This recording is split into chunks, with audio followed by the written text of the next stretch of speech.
안녕하세요. 황금빛 노후지혜 채널을 찾아주신 여러분. 오늘은 전라남도 나주에서 배농사를 지으며 평생을 살아온 75세 여성의 사연을 들려드리겠습니다. 이 못된 것들, 내가 너희를 어떻게 키웠는데 어미가 돈으로만 보이냐. 당장 내 앞에서 사라져. 너희와는 인연을 끊을 테니 그렇게 알아라. 병실에서 마지막 기력을 다해 외치는 소리가 메아리 쳤습니다. 준호와 미란이는 제 앞에서 유산을 두고 싸움을 벌이다 쫓겨났습니다. 제 가슴은 찢어질 듯 아팠습니다. 하지만 이런 일이 있기 전까지는 모든 게 달랐습니다. 저는 전라남도 나주에서 남편과 함께 배농사 지으며 살아왔습니다. 첫 번째 남편과의 결혼 생활은 처음엔 행복했습니다. 서로를 깊이 사랑하며 아들 준호와 딸 미란이를 낳았죠. 하지만 배농사에 지친 남편은 집에 돌아와서는 말이 없었고 점점 서로가 멀어져만 갔습니다. 어느 날 이웃의 말을 통해 남편이 도시에서 젊은 여자를 만나고 있다는 말을 들었습니다. 믿을 수 없어서 애써 부인하고 있었습니다. 그날도 여느 때와 다름없이 과수원에서 일하고 있었는데 저녁에 돌아오니 낯선 차가 서 있었습니다. 가슴이 두근거리고 철렁 내려앉았죠. 불안한 마음으로 조심스레 집 안으로 들어갔는데 거기서 남편과 젊은 여자가 다정하게 이야기를 나누는 모습을 보게 되었습니다. 그 순간 저희 심장은 멈출 것만 같았습니다. 분노와 배신감에 몸이 떨렸지만 차분히 남편에게 물었습니다. 우리 아이들은 어떡할 거예요? 이제 준호도 중학생이고 미란이는 이제 초등학교에 들어갔는데 목소리가 떨렸습니다. 남편은 고개를 숙인 채 말이 없었고 결국 우리는 이혼을 하게 되었습니다. 저는 두 아이를 홀로 키우게 되었습니다. 이혼 후의 생활은 녹록지 않았습니다. 배농사를 지으면서 두 아이를 키우는 일은 정말 힘들었지만 아이들을 위해 더 강해져야만 했습니다. 아침 일찍부터 밤늦게까지 과수원에서 일했고 틈틈이 시장에 나가 배를 팔기도 했습니다. 손은 거칠어졌고 허리는 굽어갔지만 아이들의 웃는 얼굴을 보면 모든 고단함이 눈 녹듯 사라졌습니다. 큰아이 준호는 철이 일찍 들었는지 공부도 잘하고 동생도 잘 돌봐주었습니다. 학교 다녀와서는 저를 도와 과수원 일도 거들었고 동생 미란이의 숙제도 봐주었죠. 작은 딸 미란이는 활발하고 밝은 성격으로 집안의 분위기를 항상 밝게 만들어 주었습니다. 학교에서 상을 받아오면 자랑스럽게 보여주며 엄마, 나 잘했죠. 라고 말하던 모습이 아직도 눈에 선합니다. 하지만 세월이 흐르면서 경제적인 어려움은 점점 커져갔습니다. 자식들 교육비에 생활비까지 배농사만으로는 감당하기 힘들었습니다. 그래서 저는 겨울철에는 인근 식당에서 일하면서 부족한 생활비를 채웠습니다. 손이 얼어서 터지고 갈라져도 아이들의 학비만은 제때 보내주고 싶었습니다. 그러던 어느 날 동네 할머니의 소개로 한 남자분을 만나게 되었습니다. 그분은 건설회사에 다니는 분이었는데 첫인상이 참 다정해 보였습니다. 자식이 없는 분이었는데 제 아이들에게도 친절하게 대해 주었습니다. 처음에는 망설였지만 아이들을 위해서라도 새로운 시작을 해보기로 마음먹었습니다. 아이들도 새아버지를 맞이하는 것에 긍정적이었습니다. 하지만 세상 일이란 게 뜻대로 되지 않나 봅니다. 결혼 초기에는 모든 것이 좋았습니다. 두 번째 남편은 준호와 미란이에게 잘해주었고 저희 농사일도 많이 도와주었습니다. 하지만 시간이 지날수록 그의 본 모습이 드러나기 시작했습니다. 재혼 후 2년째 되던 해 이상한 낌새를 눈치채기 시작했습니다. 두 번째 남편은 주말마다 도시에 있는 친구들을 만난다며 외출이 잦아졌고 귀가 시간도 점점 늦어졌습니다. 통장에서는 설명할 수 없는 큰 금액의 돈이 자주 빠져나갔고 그것을 물어보면 사업 자금이라며 얼버무리곤 했습니다. 어느 날은 제가 시장에서 일찍 돌아왔는데 집에서 낯선 서류를 발견했습니다. 자세히 보니 우리 과수원 땅을 담보로 대출을 받은 서류였습니다. 가슴이 철렁 내려앉았습니다. 땅은 제 이름으로 되어 있었지만 도장은 제가 찍은 적이 없었습니다. 그제서야 남편이 가끔 서류를 들고 와서 바쁘다며 급하게 도장을 찍어달라고 했던 일들이 떠올랐습니다. 그날 저녁 남편과 큰 싸움이 벌어졌습니다. 알고 보니 그는 도박에 빠져 있었고 친구라고 했던 사람들은 모두 도박장에서 만난 사람들이었습니다. 심지어 우리 집 전세금까지 빼서 도박 자금으로 써버렸다는 사실을 알게 되었습니다. 그날 밤 남편은 마지막 남은 현금까지 들고 사라져 버렸습니다. 두 번째 이혼은 첫 번째보다 더 큰 상처를 남겼습니다. 단순히 마음의 상처뿐만이 아니었습니다. 과수원은 큰 빚을 떠안게 되었고 집은 전세금을 날리게 되었습니다. 설상가상으로 그의 배농사는 이상기후로 인해 작황이 좋지 않았습니다. 빚쟁이들은 매일같이 찾아와 독촉을 했고 저는 밤마다 이불 속에서 홀로 눈물을 삼켜야 했습니다. 하지만 이번에도 절 일으켜 세운 건 자식들이었습니다. 대학생이 된 준호는 학업과 함께 아르바이트를 하며 생활비를 보태주었고 고등학생이 된 미란이도 주말마다 일을 하며 돕겠다고 나섰습니다. 자식들의 모습을 보며 저는 다시 한번 마음을 다잡았습니다. 이제는 제가 자식들의 버팀목이 되어야 했습니다. 다행히도 동네 이장님과 이웃들의 도움으로 과수원 빚을 조금씩 갚아 나갈 수 있었습니다. 새벽부터 밤늦게까지 과수원을 가꾸고 주말이면 시장에 나가 배를 팔았습니다. 지친 몸을 이끌고 집에 돌아와도 자식들의 얼굴을 보면 그 모든 고단함이 눈 녹듯 사라졌습니다.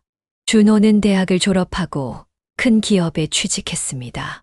첫 월급을 받아오던 날 아들은 제 손에 봉투를 쥐어주며 엄마, 이제는 제가 효도하겠습니다 라고 말했습니다. 그 순간 얼마나 눈물이 나던지요.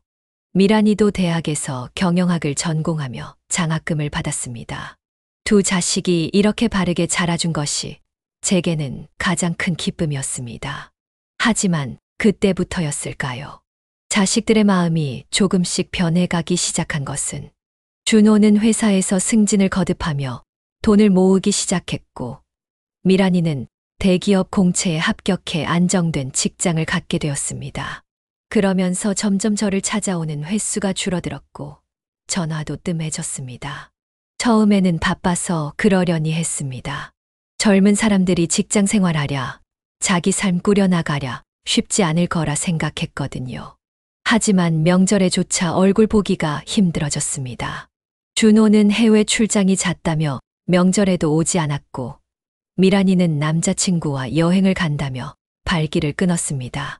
더 서운했던 건 과수원 일을 그만두고 도시로 올라오라는 자식들의 말이었습니다. 엄마, 이제 그만 농사 짓고 우리랑 서울에서 살아요. 과수원은 팔아서 노후 자금으로 쓰세요. 그들의 말 속에는 배농사를 천박하게 여기는 듯한 뉘앙스가 담겨 있었습니다.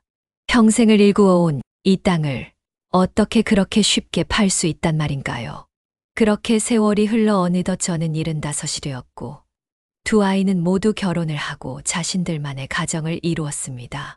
준호는 사업을 시작했다며 과수원을 담보로 대출을 받자고 했고 미란이는 새로 분양받은 아파트 계약금이 필요하다며 과수원을 팔자고 했습니다. 자식들의 입에서 돈 이야기가 나올 때마다 제 마음은 무너져 내렸습니다. 어느 날 과수원에서 일하다 갑자기 심한 복통이 찾아왔습니다. 처음에는 과로 때문이려니 했지만 통증이 점점 심해져서 결국 병원을 찾았습니다. 검사 결과는 청천벽력 같았습니다. 위암 말기 판정을 받은 것입니다. 의사는 즉시 입원하여 치료를 시작해야 한다고 했습니다. 이 소식을 들은 준호와 미란이가 병원으로 찾아왔습니다. 오랜만에 보는 자식들의 얼굴이었지만 그들의 눈빛은 차가웠습니다. 병실에 들어서자마자 그들이 꺼낸 이야기는 과수원 문제였습니다. 엄마, 이참에 과수원 팔아서 치료비로 써요. 나머지는 저희가 알아서 잘 관리해 드릴게요. 그날 밤 병실 밖에서 들려오는 두 남매의 대화가 제 가슴을 찢어 놓았습니다. 오빠, 엄마가 돌아가시면 과수원은 어떻게 나눌 거예요? 당연히 반반 나눠야지. 근데 내가 사업하느라 빚이 좀 있어서 내 몫을 먼저 처분해야 할 것 같아. 안 돼요. 그럼 오빠가 먼저 다 써버리면 어떡해요? 차라리 미리 팔아서 나눠 가져요. 자식들의 대화를 듣고 있자니 지난 수십 년간 제가 겪었던 모든 고난이 주마등처럼 스쳐 지나갔습니다. 첫 번째 이혼의 아픔, 두 번째 결혼의 실패, 그리고 홀로 자식들을 키우며 겪었던 수많은 힘겨움들. 그 모든 것을 견딜 수 있었던 건 오직 자식들 때문이었는데, 그렇게 밤새 잠을 이루지 못하고 뒤척이다가 날이 밝았습니다. 아침 회진을 돌던 의사 선생님은 제게 항암 치료를 시작해야 한다고 했습니다.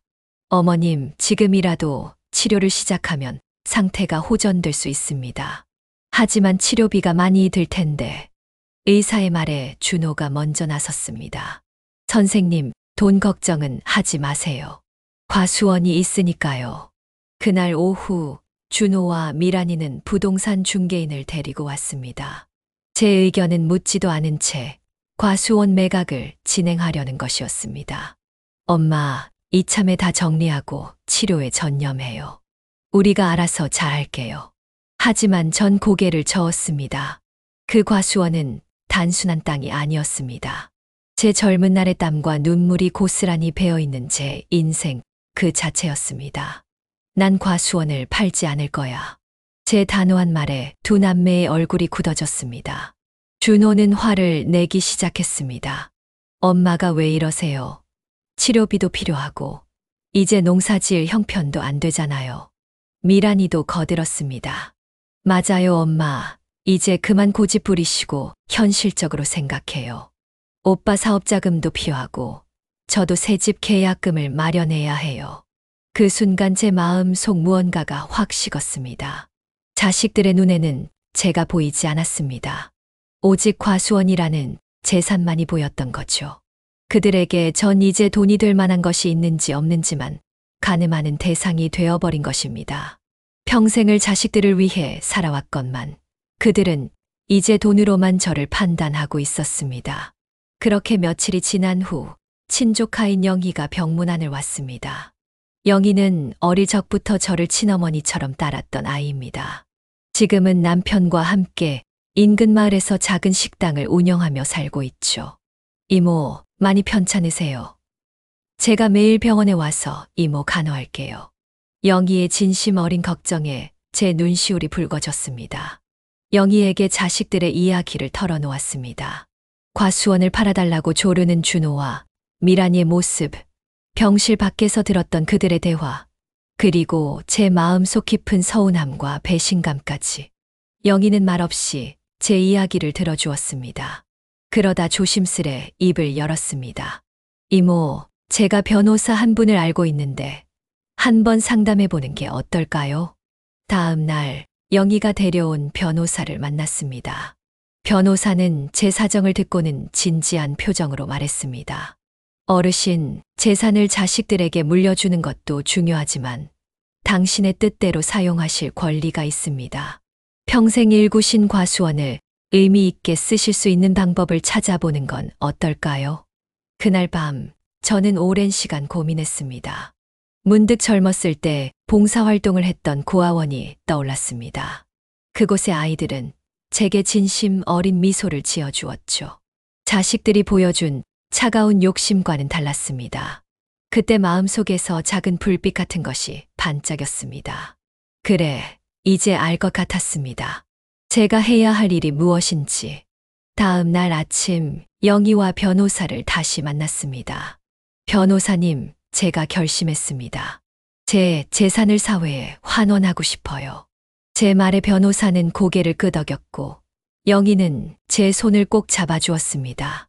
그렇게 우리는 유언장 작성을 시작했습니다.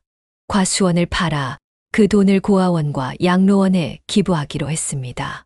준호와 미란이는 며칠째 병원에 오지 않았습니다. 제가 과수원 매각을 거절한 뒤로는 전화도 없었죠. 그러다 갑자기 어느 날 두 사람이 변호사를 데리고 병실로 들이닥쳤습니다. 엄마, 우리가 알아보니까 엄마가 정신적으로 올바른 판단을 하기 어려운 상태라고 해요. 그러니 저희가 재산 관리를 대신해야 할 것 같아요. 그들이 데려온 변호사가 서류 뭉치를 내밀었습니다. 제 정신감정을 요구하는 서류였습니다. 자식들은 제가 제정신이 아니라고 주장하려 했던 겁니다.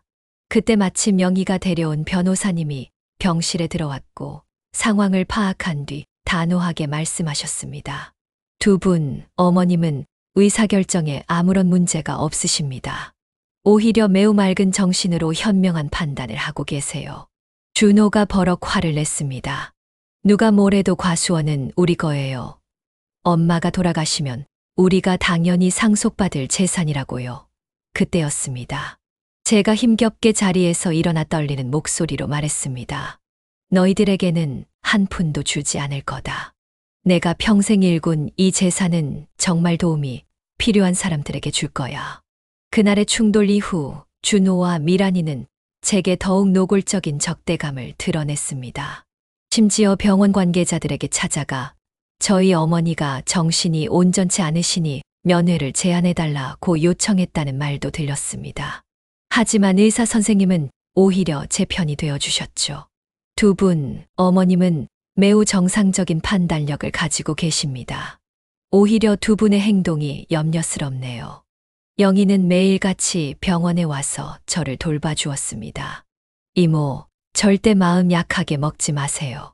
이모가 하시는 결정이 옳은 거예요. 영희의 따뜻한 말 한마디가 제게는 큰 힘이 되었습니다. 항암 치료로 힘들 때마다 영희는 제 곁을 지켜주었습니다. 피도 안 나는 조카가 친자식보다 더 애틋하게 저를 보살펴주는 현실이 아이러니하게 느껴졌습니다. 어느 날은 제가 젊었을 때 봉사활동을 했던 고아원의 원장님이 병문안을 오셨습니다. 제 결정을 듣고 일부러 찾아오신 거였죠. 선생님의 그 마음이 우리 아이들에게 큰 희망이 될 거예요. 정말 감사합니다. 원장님의 진심 어린 감사 인사에 제 마음은 더욱 단단해졌습니다. 그러던 중 준호와 미란이가 다시 한번 병실을 찾아왔습니다. 이번에는 달라진 태도로 말입니다. 엄마, 우리가 잘못했어요. 이제 엄마 뜻대로 하세요. 하지만 그들의 눈빛은 여전히 차가웠습니다. 마지막 수단으로 선한 척하는 연기를 하는 것이었죠. 저는 단호하게 말했습니다. 이제 와서 그런 말이 무슨 소용이니? 너희 진심이 뭔지 이미 다 알고 있다. 결국 변호사님의 도움을 받아 유언장 작성을 마무리했습니다. 제 재산의 대부분은 고아원과 양로원에 기부하기로 했고, 일부는 제가 평생 일군 과수원을 계속 가꾸어 갈 수 있는 교육재단을 설립하는 데 쓰기로 했습니다. 젊은이들에게 농사의 가치와 생명의 소중함을 가르치는 교육의 장이 될 것입니다. 이 결정이 알려지자 뜻밖의 분들이 저를 찾아오셨습니다. 구청복지과 과장님과 지역 신문사 기자분이었습니다. 어르신의 결정이 우리 지역 사회에 큰 귀감이 될 것 같습니다. 그들의 말씀에 쑥스러워졌지만 한편으로는 제 선택이 옳았다는 확신이 들었습니다. 준호와 미란이는 더 이상 병원에 오지 않았습니다. 대신 그들의 변호사를 통해 유언장을 무효화하겠다는 의사를 전해왔습니다. 하지만 이미 법적으로 완벽하게 준비된 상태였기에 그들의 시도는 실패로 돌아갔습니다. 영희가 들려준 말에 따르면 준호는 사업 실패로 큰 빚을 지고 있었고, 미란이는 남편과 함께 큰 아파트를 분양받았다가 대출금을 갚지 못해 어려움을 겪고 있다고 합니다. 그래서 더더욱 제 재산이 절실했던 모양입니다. 이런 상황을 듣고 있자니 문득 옛날 생각이 났습니다. 어려서부터 돈에 대한 욕심이 많았던 준호, 항상 비싼 것을 찾던 미란이, 제가 그들의 욕심을 제때 바로잡아주지 못한 것이 이런 결과를 낳은 것은 아닐까 하는 후회도 들었습니다. 그러나 이제는 돌이킬 수 없습니다. 오히려 이번 일을 계기로 제 마음이 더욱 단단해졌습니다. 항암 치료를 받으면서도 매일매일 제가 할 수 있는 일들을 찾아보았습니다. 병실에서도 할 수 있는 봉사활동이 있다는 것을 알게 되었죠. 같은 병동의 어르신들과 이야기도 나누고 젊은 환자들의 이야기도 들어주었습니다. 특히 소아암 병동의 아이들과 만나는 시간이 가장 행복했습니다. 제가 과수원에서 키운 배를 영희가 가져다 주면 그것을 아이들과 나누어 먹으며 이야기를 나누었죠. 할머니, 이 배는 어떻게 키우는 거예요? 아이들의 순수한 질문에 답하다 보면 제 병마도 잠시 잊을 수 있었습니다. 치료를 받으면서도 과수원 걱정이 많이 되었습니다. 하지만 영희의 남편이 틈틈이 과수원을 돌봐준다고 했습니다. 이모, 걱정 마세요. 제 남편이 퇴근하고 나면 꼭 과수원에 들러서 나무들 상태를 확인하고 있어요. 그 말을 듣자 코끝이 찡해졌습니다.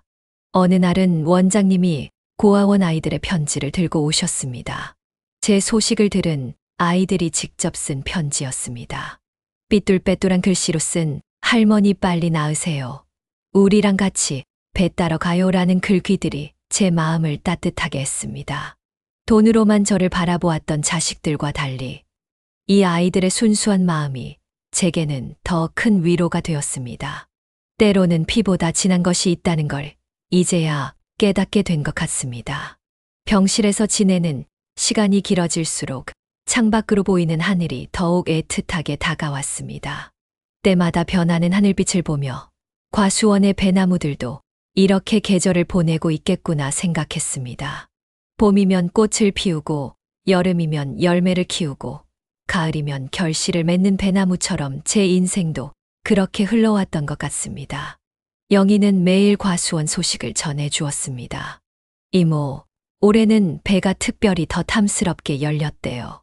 이모가 평생 정성껏 가꾼 덕분이에요. 그 말을 들으며 창밖 하늘을 바라보다가 문득 깨달았습니다. 제가 그토록 마음 쓰며 가꾸었던 건 배나무만이 아니었다는 걸요.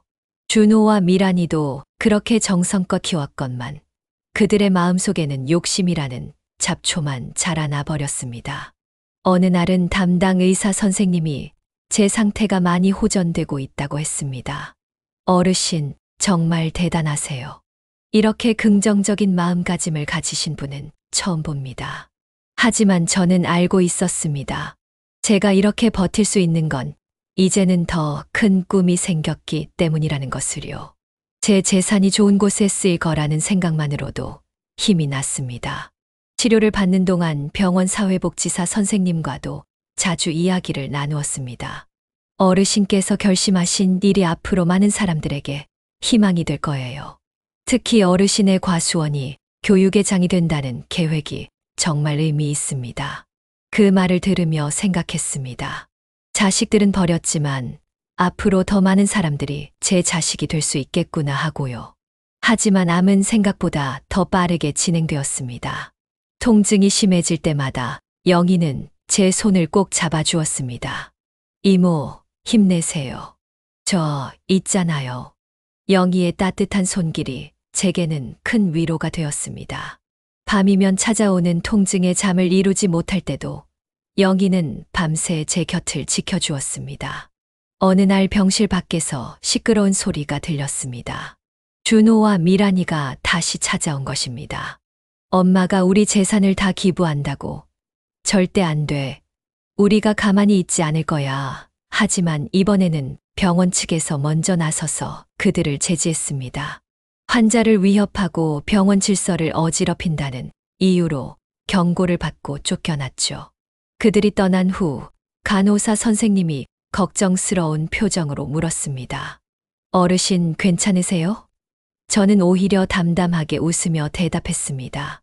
괜찮아요. 이제는 아무렇지도 않네요. 정말로 그랬습니다. 더 이상 자식들의 모습에 마음 아파하지 않았어요. 오히려 그들이 안쓰럽게 느껴졌습니다. 영희가 제게 말했습니다. 이모, 동네 어르신들이 이모 소식을 듣고 모두 걱정하세요. 특히 이모가 그동안 어려운 이웃들 도와주신 일들을 다들 기억하고 계시대요. 그 말을 듣자 마음이 따뜻해졌습니다. 제가 살아온 인생이 결코 헛되지 않았다는 생각이 들었기 때문입니다. 어느 날 아침 병실 창문을 통해 들어오는 햇살이 유난히 따뜻했습니다. 병실 안에 놓인 화분의 꽃이 활짝 피어 있었죠. 영희가 가져다 준 과수원의 배나무 사진을 보며 잠시 생각에 잠겼습니다. 과수원의 나무들도 이렇게 아침 햇살을 받으며 자라고 있겠지요. 이모, 좋은 소식이 있어요. 영희가 상기된 얼굴로 병실로 들어왔습니다. 영희의 손에는 한 뭉치의 서류가 들려 있었어요. 고아원에서 이모 이름으로 장학재단을 만들기로 했대요. 매년 어려운 학생들에게 장학금을 주는 거예요. 그 말을 듣자 제 눈에서 눈물이 흘렀습니다.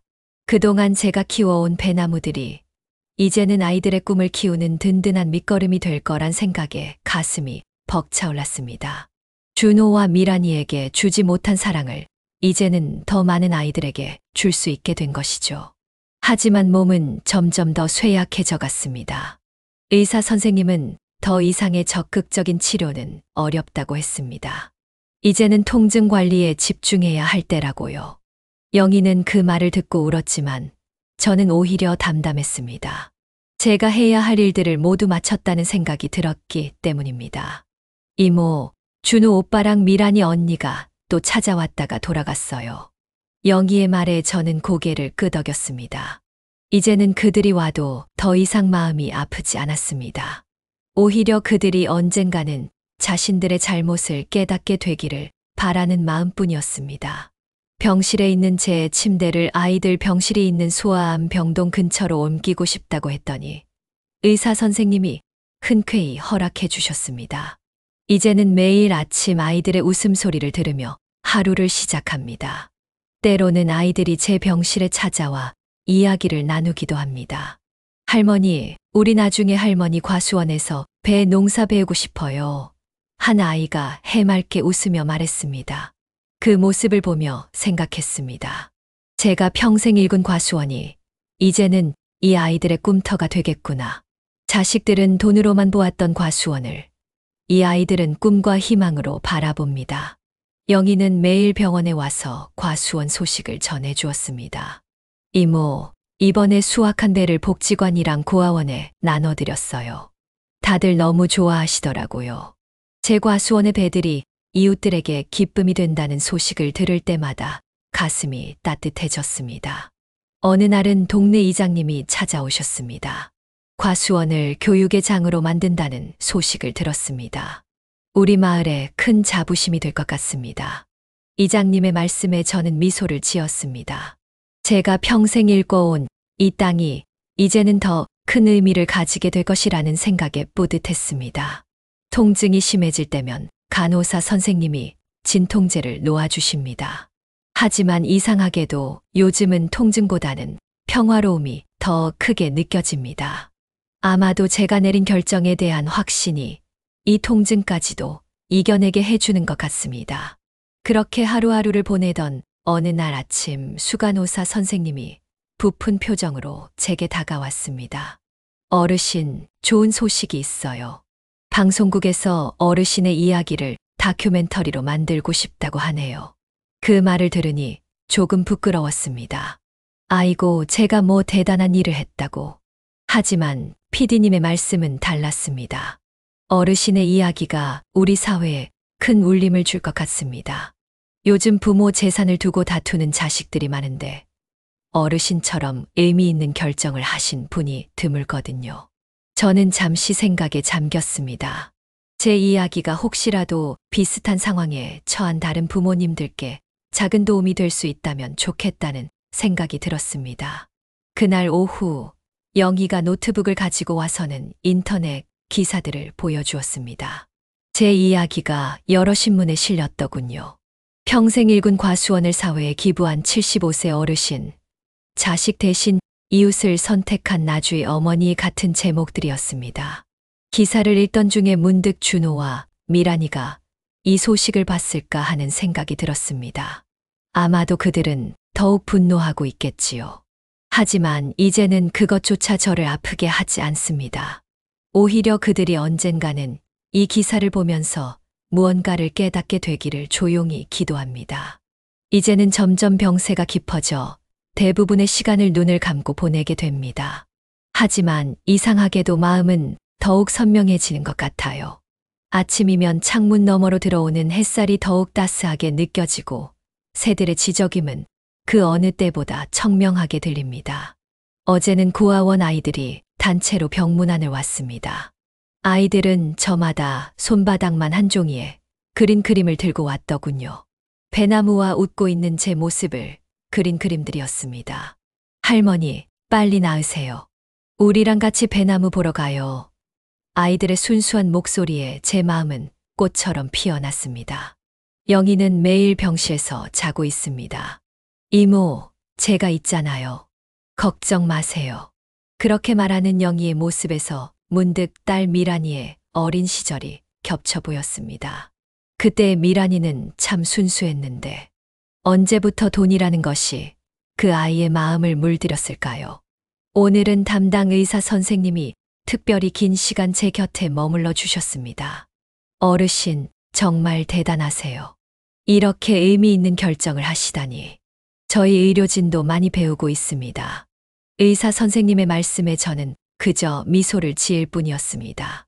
제가 한 일이라고는 그저 제 양심을 따랐을 뿐인데 저녁이 되면 병실 창문으로 노을이 들어옵니다. 그 붉은 빛을 보며 생각합니다. 이제 제 인생도 저 노을처럼 아름답게 저물어 가는구나. 구독자 여러분, 오늘 이야기 여기서 마무리하도록 하겠습니다. 75세 노모의 가슴 아픈 사연을 들려드렸는데요. 돈 앞에서 인간성을 잃어버린 자식들, 그리고 그들을 보며 더 큰 사랑을 실천하기로 결심한 어머니의 이야기였습니다.